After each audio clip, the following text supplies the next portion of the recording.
This is correct. Ksheer mane pious, sagar. This is how you should write.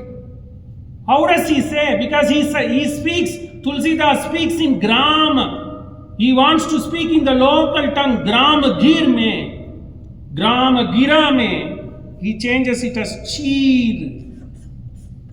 Cheer mane vastra. Whereas this is not vastra. But that is how the people on the banks of Ganges and the banks of Yamuna could understand.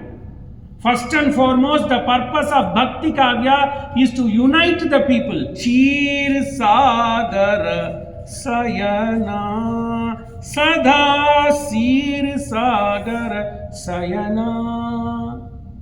He did change. But Shiva approved. Usko Kuladevata to Shambhu. Kal Bhushandi agreed. Garuda Sunla. So it is possible as long as it is for a purpose. The purpose is to promote Dharma. Who was Dharma? Walking Dharma was Rama. So he had the endorsement. He could do that.